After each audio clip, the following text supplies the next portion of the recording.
iOS 12 is almost here, and by the way, WWDC has now been officially confirmed by Apple a few days ago. It's happening on Monday, the 4th of June at 10 AM Pacific Daytime, and the good news is that unlike the March event, the one in which Apple announced that the new iPad, the WWDC event will actually be finally live streamed on Apple.com. And WWDC is focused on software releases, such as a new version of iOS, a new version of macOS, watchOS, and especially that tvOS you all care about. While the September events are mostly focused on hardware releases, such as new iPhones, for example, and then in October we have the new Macs. Now, in terms of iOS 12, there haven't been any new leaks, pretty much any major leaks in terms of iOS 12. So here's an updated video on all the features, all the new features we want to see in iOS 12, and then all the features we definitely need to see in iOS 12. So yeah, this is going to be a pretty long but interesting and exciting video, so grab some snacks, and let's have a look. Okay, so at number 1, we have the performance improvements. So honestly, my iPhone X is fast, but it doesn't feel as fast as it should be, especially with that Apple A11 processor, which simply smokes any other smartphone processor on the market right now. There's a lot of stutter, a lot of lag, and a ton of bugs, and the RAM management is just horrible on the iPhone X. By the way, I've actually done an ultimate speed test between the iPhone X and the iPhone 8 Plus, and the results were very, very surprising. The iPhone X was actually slower and had significantly worse RAM management than the iPhone 8 Plus. Now, in case you're wondering why this is probably caused by Face ID, which needs to be constantly on in order to track your eye movement so that it knows when you're looking away, so that it can dim your display, and so on. But yeah, in the end, this is caused by poor optimization on Apple's side. So please Apple, fix all the glitches, especially on the iPhone X. Fix that annoying rotation glitch and all the other glitches and performance issues. Again, especially on the iPhone X, which should definitely not be present on a £1,000 or even more smartphone. Then at number 2, we have a much needed iPhone X optimization. So there's no secret that iOS 11 on the iPhone X, it doesn't feel that well thought of. So for example, you have to swipe down from the top right corner to invoke the control center, which is not only difficult to reach, but it's just a bit weird, activating such an important feature in such an unintuitive way. And aside from this, there's that home button bar, which is there pretty much all the time. I mean, once you've used an iPhone X for, I don't know, a few minutes, you'll know that you have to swipe up every time you want to go home. There's no need for that home button bar to always be there to remind us of that. Well, actually, the reason why the home button is always there is because swiping up from the bottom to go home, it doesn't really work all the time. So, for example, if you're using an app that's in landscape mode, that home bar would actually switch to one of the sides, reason why we need that bar to remind us where it actually is. But honestly, this is such a bad design, not just because of how often this thing glitches. Yes, a lot of times I'm in landscape mode, I'm in an app, and even though the home bar is on one side, nothing happens when I swipe up, so I have to swipe up on basically the other side as well as on the bottom to see which one is actually the one that works. So Apple, why not have the home bar always on the bottom? That would make so much more sense, since the home button on an iPhone before, it was always on the bottom. So Apple, keep it on the bottom, and that way you would have no need to even make it visible. So win-win for both Apple and us. Well, mostly us. And number 3, I want to mention something that I haven't heard anyone complain about, and that is a 4K time-lapse. So if you have an iPhone 6s or newer, basically an iPhone capable of recording 4K video, you cannot really record 4K time-lapses. So a time-lapse is actually limited to 1080p only, which again doesn't make sense, since the way time-lapse is being created is that basically the camera takes multiple photos at specific intervals that you have set with a specific exposure time that you have also set, and then combines those photos into one single video. Now, the iPhone X has a 12 megapixel camera, so it can easily take even more than a 4K time-lapse, because a 4K is 8.3 megapixels in size. And yeah, it would take a few minutes for the iPhone to...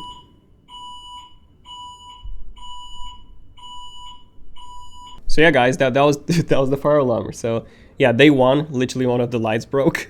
So I'm guessing you've seen that video. And yeah, a few days after the fire alarm. But yeah, what was I talking about? So yeah, the iPhone X, even if the iPhone X was to do 4K time lapses and photos, it could easily process that thanks to that massive of a beast that the A11 processor is. And then at number 4, we have something that's so needed, and that's some serious Siri improvements. So yeah, Siri was actually the first smart voice assistant on a smartphone ever. Siri was launched in 2011 alongside the iPhone 4S, which actually launched a day before Steve Jobs died, by the way.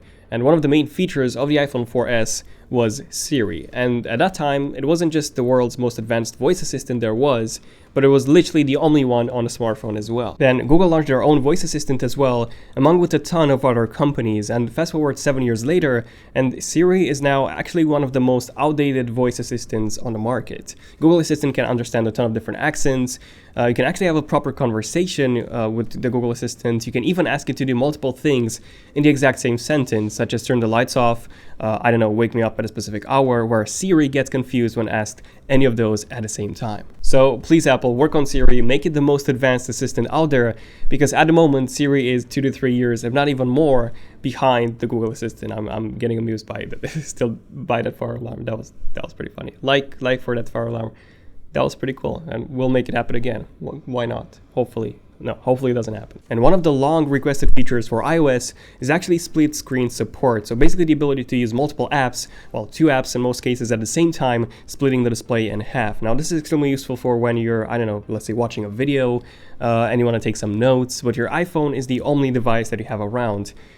Now, split screen support is available on the iPads, but not on the iPhones. And honestly, I really do see this coming. Apple's actually working on a larger version of the iPhone 10, an iPhone 10 Plus, which would be released in September 2018, and that would have around a 6.5 inches display. I've actually done a separate video on that, so check out my Leaks and Rumors episode on the 2018 iPhone 10 Plus if you want to know more about that phone.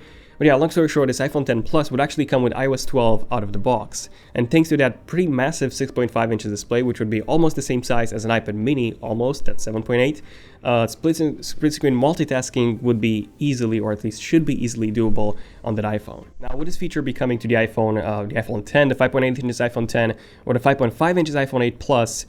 Probably not. Apple's most likely going to make this an exclusive feature to the 6.5 inches 2018 iPhone. Let me know in the comments if you would be using split screen multitasking on an iPhone, if you think that's a useful feature to have, or if you think that should be only reserved for even larger devices such as iPads or not. And then also, you know how on the iPhone 10 you have the camera and the flashlight icons on the lock screen? Well, that's pretty useful, but Apple, why not give us the same functionality on pretty much every single iPhone model with Force Touch? Oh, and also, Apple, please give us the option to reassign those lock screen buttons, because at the moment there's a camera button, but if you swipe left, you also get taken to the camera. So I don't know who designed this. Why do you have a button for activating the camera when we already have a gesture for that in the lock screen? Honestly, I think that Apple should add more ways of activating the camera from the lock screen. I think we don't have enough. So I don't know, swiping up to activate the camera, or turning the iPhone off, or hitting that mute switch, that would be pretty cool to activate the camera.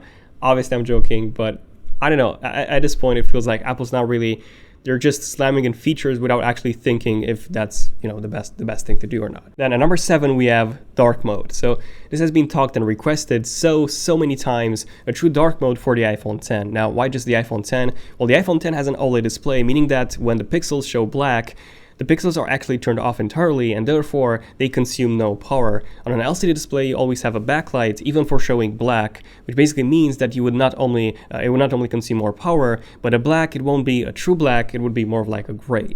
So the main advantage of having a dark mode would actually be in terms of the battery life. Now, at the moment, you can in fact enable dark mode, kinda, but you need to go into settings, accessibility, and then you need to enable smart color invert, which, yeah, it's not a true dark mode, it's a color inversion. So essentially all the whites become blacks and so on. Now, most third-party apps, they don't support this, meaning that the content would actually be inverted. So videos, photos, and third-party apps, they would be inverted and pretty much unusable. Now, at number 8, we have something that's been on Android phones for quite a few years now, and it's something that I find to be one of the best features to have on a smartphone, and that is an always-on display. So we have this on pretty much most of the OLED Android smartphones, such as all the Samsung's latest flagships.